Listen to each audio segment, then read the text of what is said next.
Traveller Ned. There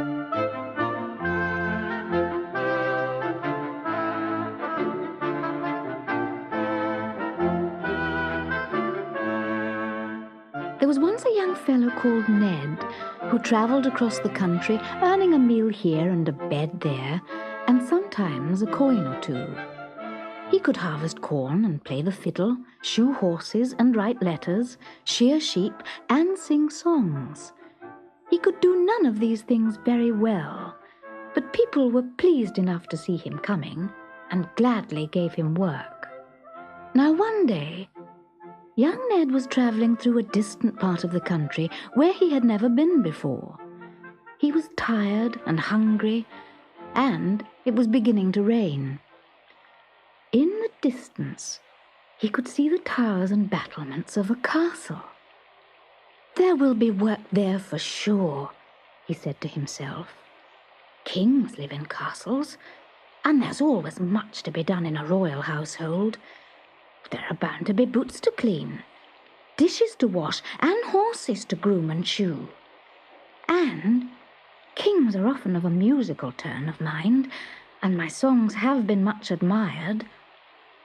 Looking forward to a meal and a bed, the young fellow tramped on towards the castle. At last, after a weary walk, he arrived under its walls, tired out and soaked to the skin. The drawbridge was down across the wide moat, and no sentry challenged him as he went into the courtyard. In all the windows lights were blazing, but no sound came from within.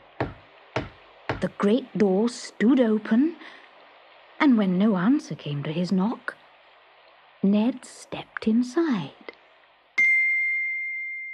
He found himself in a great hall hung with tapestries. At one end, a log fire crackled under an enormous chimney breast, and in the middle stood a huge oak table covered with a richly embroidered cloth of red and blue. In the centre of the table was a red velvet cushion, and on the cushion sat a crown, all shining gold and set with rubies as big as walnuts. Ned stared in amazement. "I'm so tired and hungry that my mind is playing tricks on me," he thought. "I must find food and a bed, and if there is no one to ask, I must help myself." Then he passed through all the rooms of the castle, searching and calling, but not a single soul did he meet, though fires burned and lights blazed, and laden tables groaned with food and drink. At length, having climbed to the very top, he found a tiny attic under the roof. Here there was no fire, the light was dim, and the only furnishings were a rough mattress on the bare floor and a rough-hewn table. On the table stood a jug of water and a crust of dry bread. Ned looked slowly around the room. "I've done no work for my board and lodging, so these humble quarters will do well for me." So, after eating the bread and drinking the water, he fell fast asleep.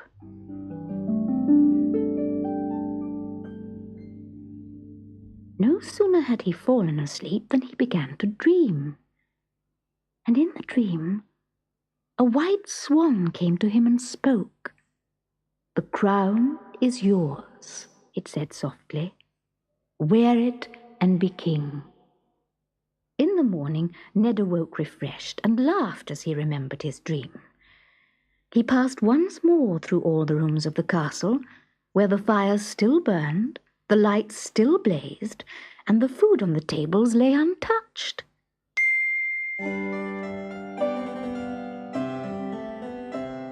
At last he came to the great hall, and as he stepped over the threshold, a huge white swan rose into the air, spread its wings, and landed on the table beside the jewelled crown. Then, Ned remembered his dream, and he took up the crown and put it on his head.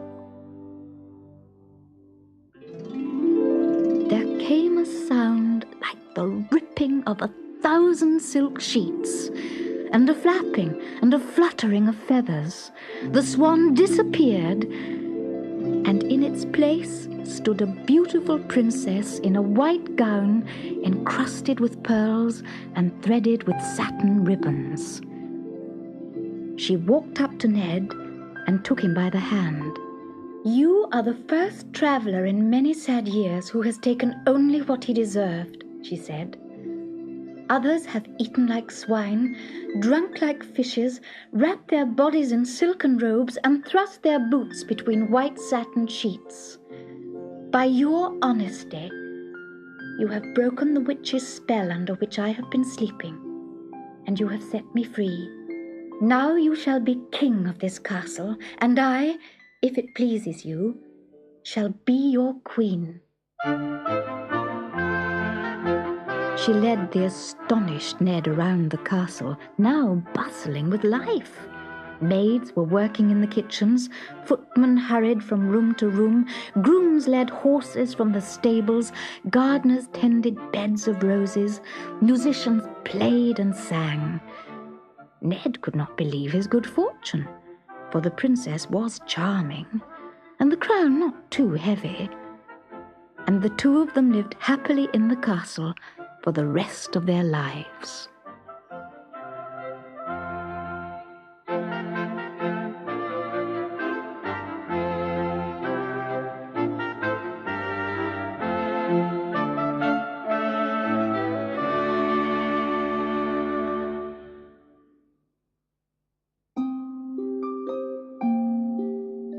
Gobbolino and the Little Wooden Horse.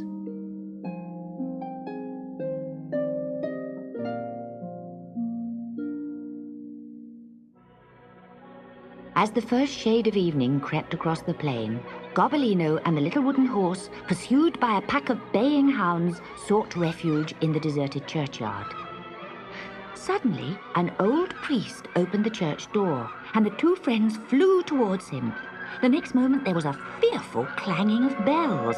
A crowd of terrified bats flew out of the church tower, and the hounds turned tail and fled, howling. "Ah, my little cat," said the old priest, stooping down and stroking Gobbolino. "I think the haunted church has saved your life." "Haunted?" asked Gobbolino and the little horse, struggling to recover their breath. "Yes, you heard for yourselves the terrible clamour of the bells, though nobody rings them. None of the villagers will come to the church any more." At first the two friends were too shaken to tell the priest their story, but as they recovered they asked him if they might stay overnight. "Why, yes, of course you can stay. I would invite you to spend the night in my house, but cats make my housekeeper feel quite unwell. However, I know she will give you some food." The priest went away and soon returned with a bowl of bread and milk. "I hope you have a good night's sleep." When they finished their supper, Gobbolino and the Little Wooden Horse decided to spend the night in the bell tower, for they were afraid that the hounds might brave the ghosts and enter the church. Wearily, they climbed the winding stairs, until reaching the top, they saw hundreds and hundreds of bats clinging to the bell ropes with their wings folded one across the other.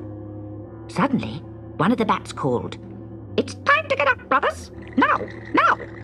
With a terrible clamour, every bat left the bell ropes and dived below into the body of the church. Round and round they flew, up and over the organ, in and out of the pulpit, while above and around them the peal of bells filled every corner of the building. Gobbolino and the Little Wooden Horse cowered against the wall, overwhelmed by the dreadful noise and the flurry of whirling black bodies. But at last the bats disappeared, and the two friends, exhausted by their day's adventures, fell fast asleep. When they woke up, they were surprised to find the bats had returned very quietly. Gobbolino yawned and stretched, then turned to speak to them. "Gentlemen," he said, Do you realize how much trouble you are causing by making the bells ring every night? The villagers think the church is haunted. Wouldn't you prefer to have another home?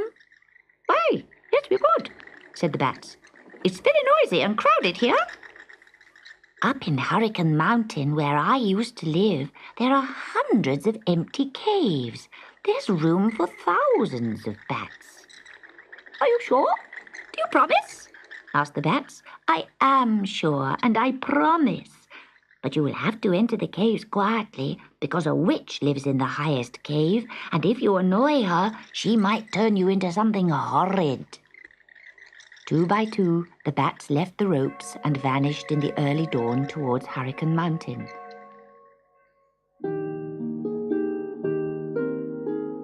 Later that morning, a very happy priest said goodbye to Gobbolino and the little wooden horse.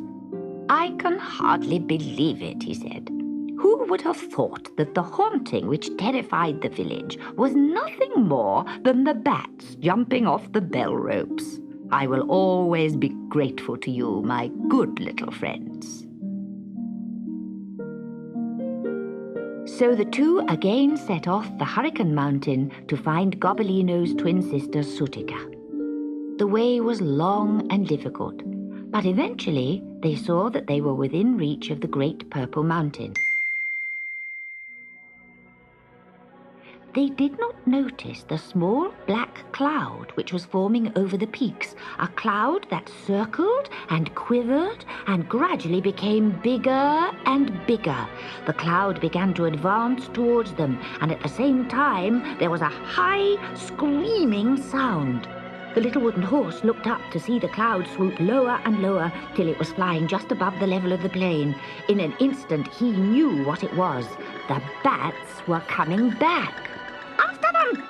After them! Revenge! Revenge! Screamed the bats as they dived on the two friends. Both instinctively ducked their heads, and the next minute they were in the center of a whirling mass of raking claws and flashing teeth.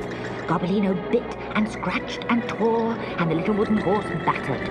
Soon they were surrounded by wounded bats, but still more bats dived down row upon row. At last there was a lull in the fighting, and the little wooden horse jumped on his hind legs and shouted, "Stop! Stop! Tell us why you're so angry!" Promises! Promises! hissed the bats. Empty promises and lies! No sooner had we found a home for our families than we were driven out again and again by that wicked witch's cat. Now we'll have to go back to the church. Wait, please wait, Gobbylino begged them. I'm on my way to help my sister Sutika the witch's cat. Perhaps in exchange for my help, she will allow you into the caves. The bats became calmer and agreed that this was a much better idea than going back to the church. A number of them hooked their wings together to form 2 flying hammocks. Gobbylino and the little wooden horse climbed into the hammocks and flew with the bats to the foot of Hurricane Mountain. Leaving the bats to spend the night in rabbit burrows, the 2 friends began the steep climb to the summit. The path wound up and up. The sun went down, and the mountains looked dark and angry. Soon they came across an empty cave and decided to sleep there until morning. They woke to find the cave full of moonlight.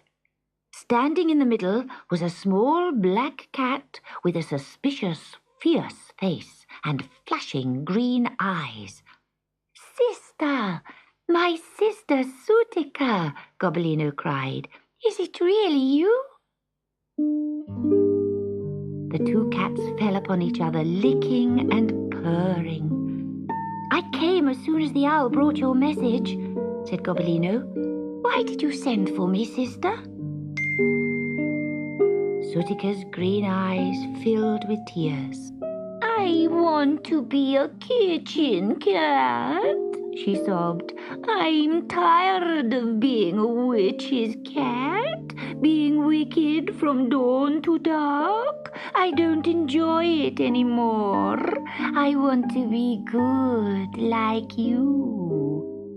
"But will the witch allow you to leave?" asked Gobbylino, almost sobbing himself. "Oh, no, never, never, never. I must go while she's asleep. In the early morning, perhaps, after she's been out all night. But what if she were to wake up and find you gone? Shouted Gobbolino. Oh, she would chase me, chuckled Sutika, her eyes drying. But if I passed through running water, she wouldn't catch me. Witches can't pass through running water, but witches' cats can. And this is how you can help me, brother, said Sutika, half closing her eyes. My mistress is old and almost blind. She would never know if for a few hours you took my place, just long enough for me to reach the stream that runs across the plain. Gobbylino trembled at the idea. But how could he refuse to help his sister? And then there were the bats. If he helped Sutika to escape, they would move into the caves and leave the church in peace. There was no alternative.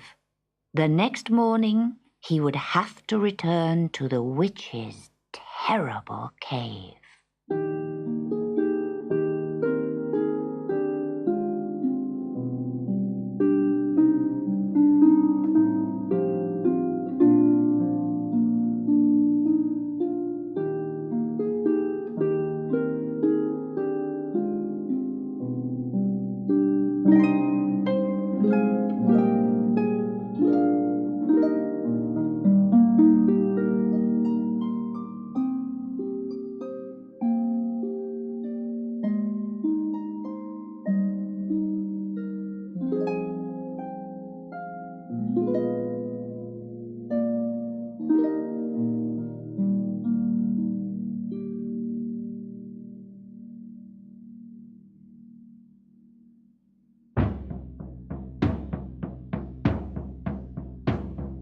Little Bear and the Beaver.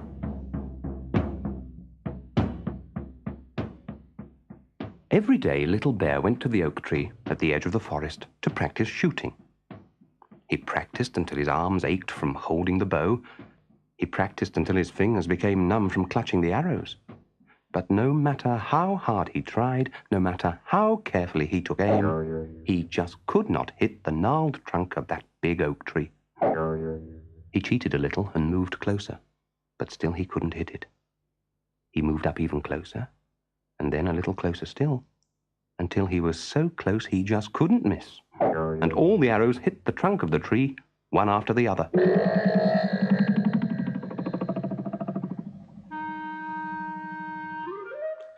Little Bear was really rather ashamed of himself, but he was tired of practicing all day. So he slung his bow over his shoulder, tucked his arrows in his belt, and strode off into the forest. He kept a sharp lookout for buffalo, bear, or deer tracks, but all he saw was the tiny scurrying prints of the wood mice and the nervous stop-and-go, wait-and-see marks of the rabbits. Little Bear knelt and put his ear to the ground. Listen. Was that the thunder of buffalo hooves? A herd of deer leaping through the forest? A bear lumbering heavily past? No. Just two chipmunks stepping daintily over the leaves, a green lizard slithering through the grass, and a mole, dazzled by the light, shuffling clumsily through the bracken. A rabbit leapt onto the path directly in front of Little Bear and sat there on its haunches, looking at him. Little Bear stared back. Then, feeling for his bow, trying to hold the rabbit with his eyes, he slowly got to his knees. Too late. Already the rabbit had leapt aside and disappeared into the undergrowth. What a shame. Little Bear was confused and angry with himself. He'd not been ready. He'd been taken by surprise by a rabbit. And now it seemed that all the woodland creatures were laughing at him. The squirrels high in the oak branches mocked him. A jay flew off, screaming in delight. Well, he would be ready next time. Little Bear pulled an arrow from his belt and fitted it to his bow, ready to aim at the first rabbit, squirrel, or fat pigeon that dared to come near him. The path now brought him to a narrow, fast-flowing river that swirled around a rough island of logs and broken boughs. A beaver was building his lodge, using clods of earth and weeds to seal the cracks in the island. Little Bear smiled. A beaver would be a good prize to take home. From the skin, his mother would make him a cap, or perhaps a quiver for his arrows. He lifted his bow, but then, out of the corner of his eye, he noticed a huge oak branch floating upstream against the flow of the water. A second, bigger beaver was patiently guiding it along. Little Bear could see the beaver's muscles rippling along its back, its bright eyes shining with effort. It was the biggest beaver he had ever seen. Oh, the praise if he took this one home! Slowly, the beaver edged the branch along. Now his nose was in line with the tip of Little Bear's arrow. Now his eye. Now his strong, stretching neck. Then, suddenly out of the sky, out of nowhere, a huge eagle swooped across the water, hurling itself onto the unsuspecting beaver. Powerful claws stretched for the beaver's neck. Taken by surprise, the beaver swung round, and the great bird lifted into the air, turned, and swooped down again. The frightened animal scrambled over the log as the enormous wings thrashed over him. The beaver seemed too terrified to move as the fierce eagle swooped once more. Little Bear couldn't take his eyes off the beaver. Suddenly he felt very angry. That was his beaver. He began to yell. He jumped up and down and beat the water with his bow. In an instant, the eagle lifted and soared into the sky, and the beaver, released from its terror, dived to the safety of its lodge. The ripples on the water slapped all around the island, then spread out and slowly disappeared. Little Bear waited. Nothing moved. He was glad.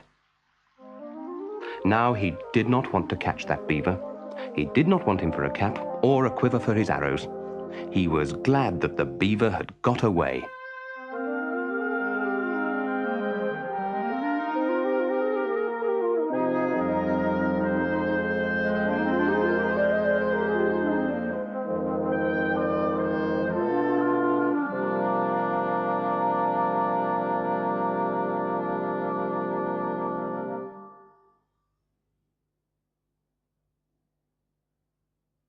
The Juju Man.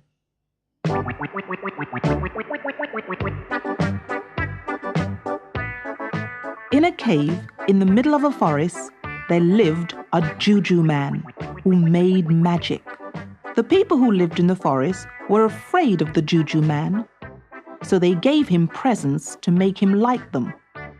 A bunch of ripe bananas, a bowl of plums, or some fresh fish from the river. But the presents did not make him kind. The Juju Man just ate them up and waited for the people to bring him more.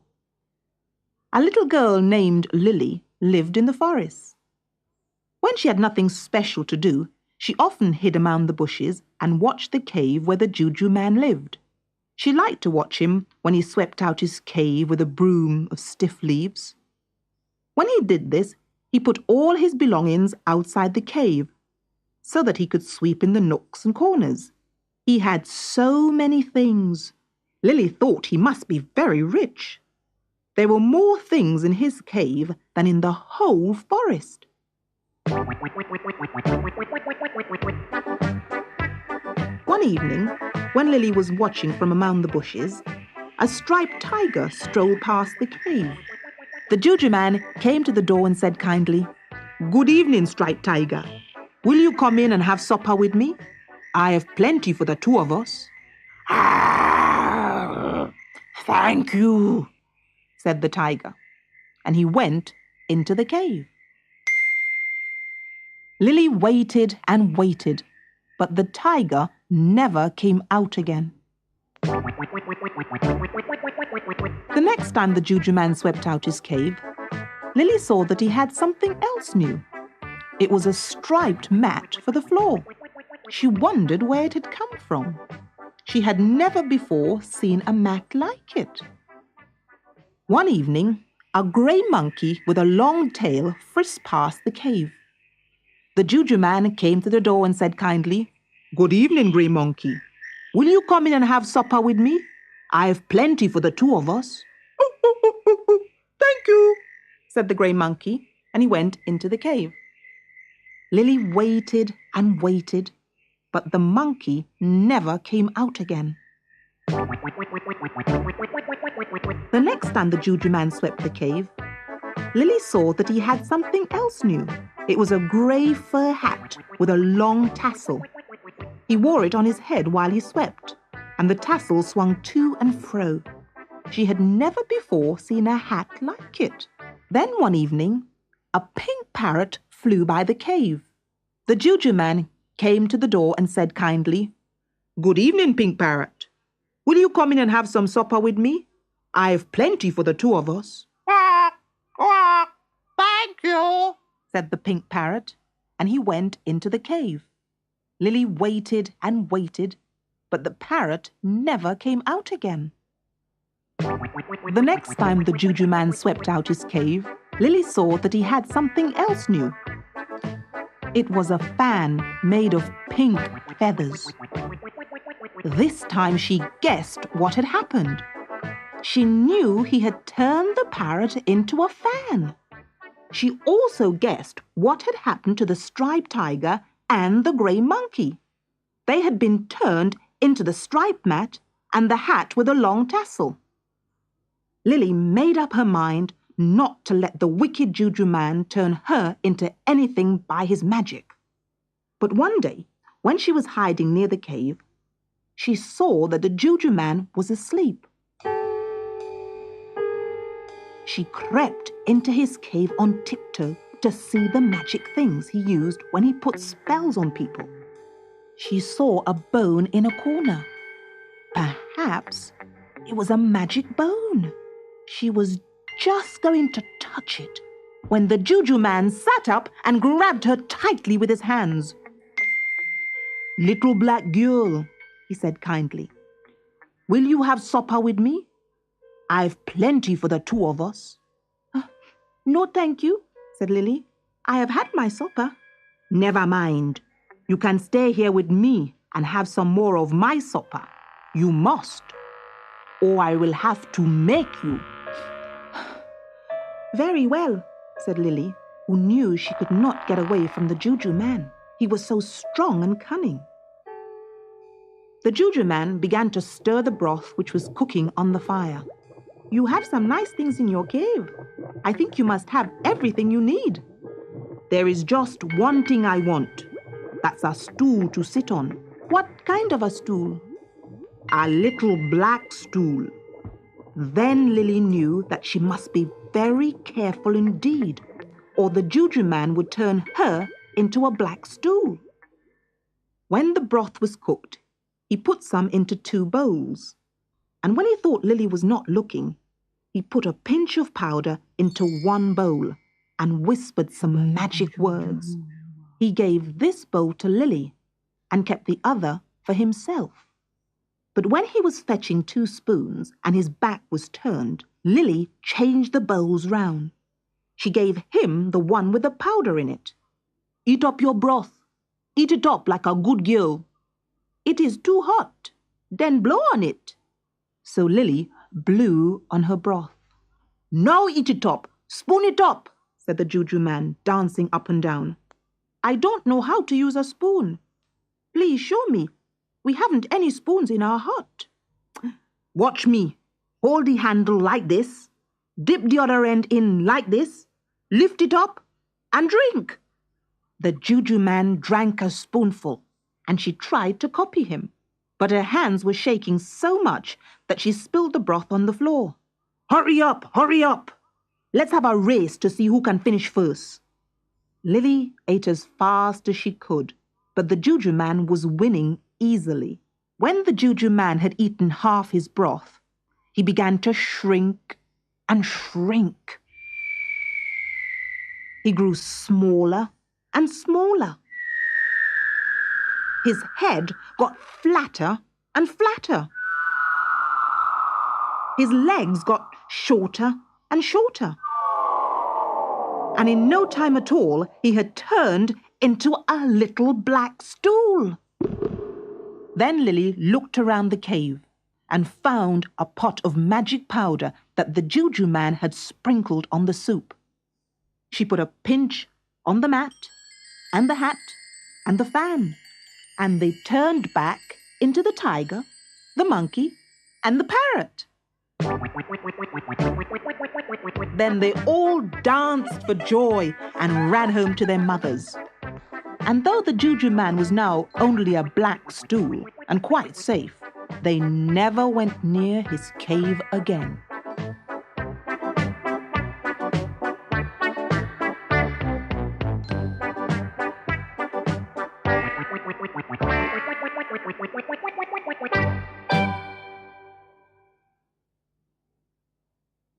A Song for Slug.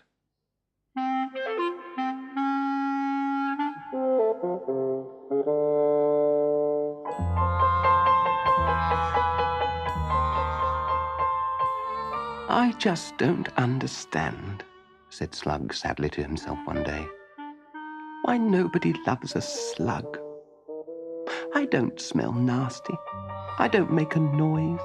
I'm well-mannered, and I'm very attractive, even though I do say it myself. Just then, a ladybird landed right in front of him. Oh, hello, Slug. It's you, is it? Of course it's me. And I can't think why you're not delighted to see me. It must be because you're so slimy. Ugh. Well, I must fly. I have to go and amuse the children. They like to sing to me. So Ladybird flew away, singing as she went. Ladybird, ladybird, fly away home. Your house is on fire, your children are gone.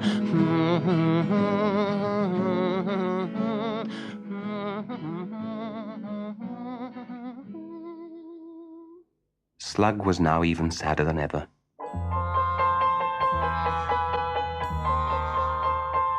He wished the children would sing to him. Nobody loves a slug, he said to himself, and heaved a great sigh as he proceeded slowly down the garden path. Just then, a blackbird swooped down right in front of him. Ugh, said Blackbird. I was going to eat you, Slug, but you look so horrible I've gone right off the idea. Well, I'm very glad you didn't eat me, and actually, I think I'm rather good-looking. Hardly, scoffed Blackbird. Anyway, I must fly. I'm going to sing to the children, and then they'll sing back to me. So Blackbird flew away singing. Sing a song of sixpence, a pocket full of rye, 24 blackbirds baked in a pie. La da da da da da da dee dee dee dee, la da da da dee dee dee, la da da da da dee. Slug was miserable. He wished the children would sing to him. Nobody loves a slug, he sighed.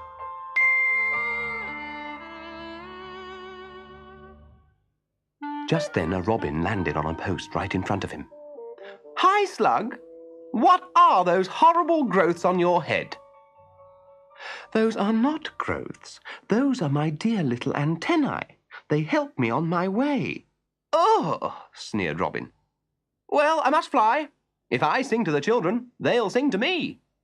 All the birds in the air fell a-sighing and a-sobbing when they heard of the death of poor Cock Robin, when they heard of the death of poor Cock Robin. Slug was now very depressed. He wished the children would sing to him. Nobody loves a slug, he sighed. I just don't understand it. I don't smell nasty. I don't make a noise. I'm well-mannered and I'm very attractive, even though I do say it myself. I agree, said a voice. Slug looked up and saw a handsome creature leaning against a cabbage stalk. It was Snail. I've been watching you closely, and I think it would be hard to find such a charming and attractive creature, apart from a snail, of course." "In that case," said Slug slowly, "perhaps you can tell me why there are no songs about slugs." "Why, that's because the songs are horrible, and you're nice," explained Snail. "Would you really like to have your house on fire, or be baked in a pie, or be killed like Cock Robin?" "Well, no," said Slug, "but I would so love to have a song, and someone to sing it to me." "Then I shall write you a song and sing it to you." And Snail brought out his guitar and began to sing. "Dear little slug, sweet little slug, sliding very slow, smearing magic pictures everywhere you go." And Slug was very, very happy. "Dear little slug, sweet little slug, sliding very slow, smearing magic pictures everywhere you go."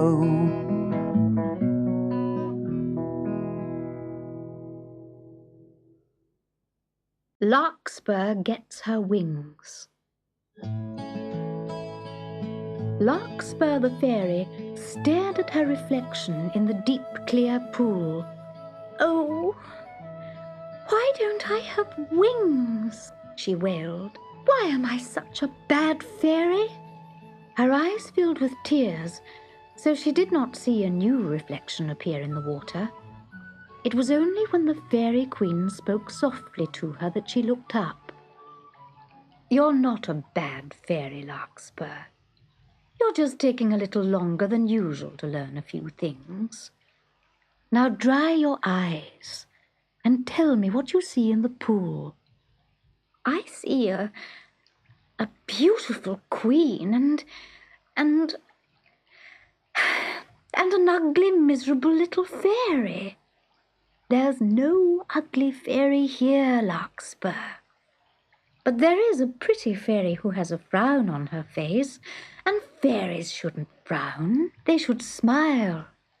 It's much easier, you know."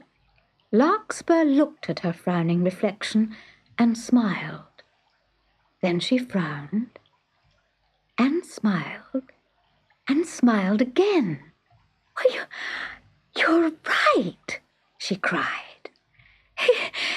"It is much easier."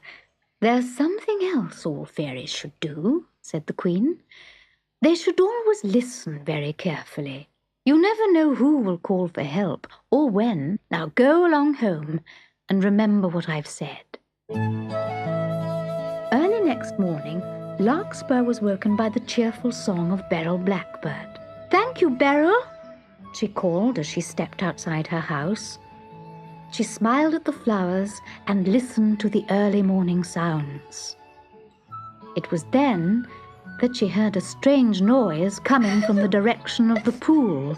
She tiptoed forward and peered through the rushes. A little girl was sitting on the bank, shedding tears into the water below. "Hello," said Larkspur. "What's the matter?"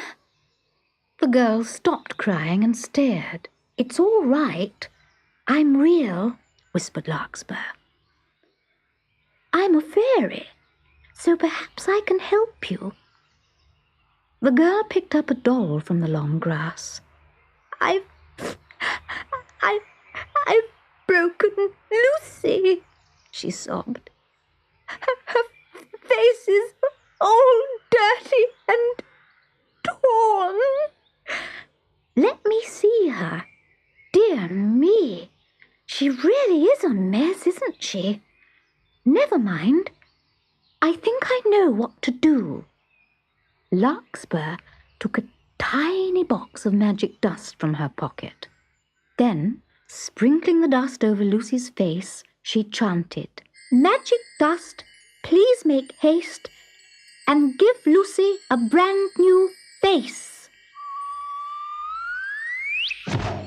There was a flash of silver, and in an instant, Lucy had a new face. Oh, thank you. Oh, thank you. Lucy's even prettier than before. I must go and show her to Mummy. The little girl ran off, and smiling happily, Larkspur wandered back home. In her bedroom, she peered into the mirror to make sure her smile was just right. Then, as she turned away, she noticed something which made her squeal with delight. There, on her back, was the start of 2 lovely wings. "They're only small," she told herself, "but I'm sure they'll grow." The next day, she was in the garden when she heard a loud, angry bark. It was followed by a jingling, clanging noise, and then a pitiful whimper. Larkspur hurried out of the garden to see if she could help. Not far away, a dog was standing at the side of the road, desperately trying to shake a string of tin cans off his tail. "Oh, you poor thing!" Larkspur cried. "Who did this to you?" "Those nasty boys down the road," whimpered the dog. "They thought it was a great joke, but I tell you, it's not my idea of a joke." "I should think not. Now keep still, and I'll try to untie the knots." Larkspur struggled with the knots, but they were too tight for her to untie. So she sprinkled some magic dust over the dog's tail and chanted, "Magic dust, act without fail, remove the cans from this dog's tail." With a flash, the cans were gone.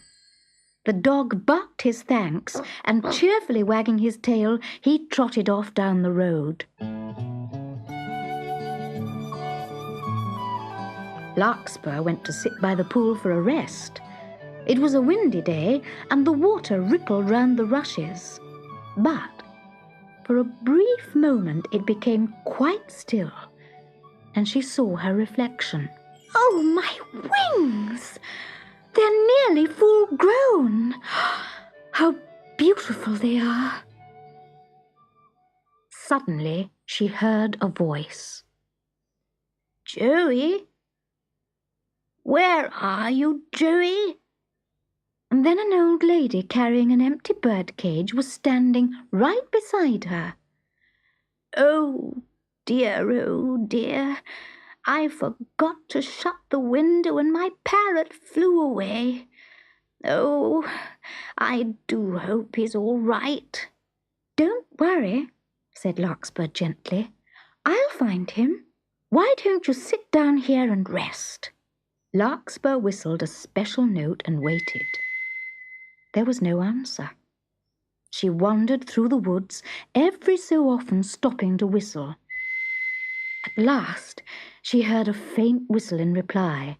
She followed the sound until she came to poor Joey, hopelessly entangled in a bramble bush.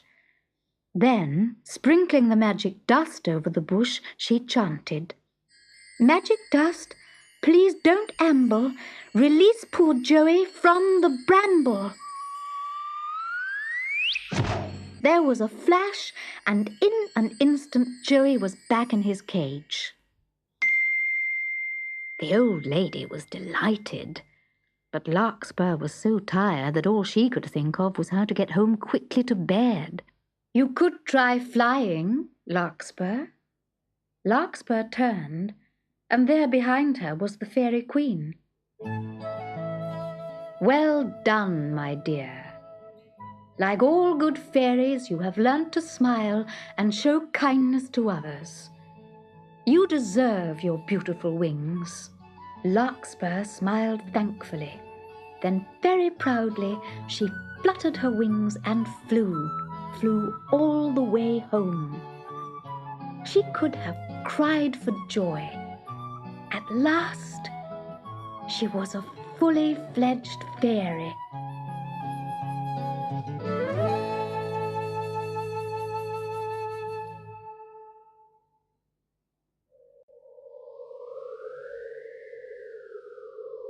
Windy nights. Whenever the moon and stars are set, whenever the wind is high, all night long in the dark and wet, a man goes riding by. Late in the night when the fires are out, why does he gallop and gallop about? Whenever the trees are crying aloud and ships are tossed at sea, by on the highway low and loud, by at the gallop goes he. By at the gallop he goes, and then by he comes back at the gallop again.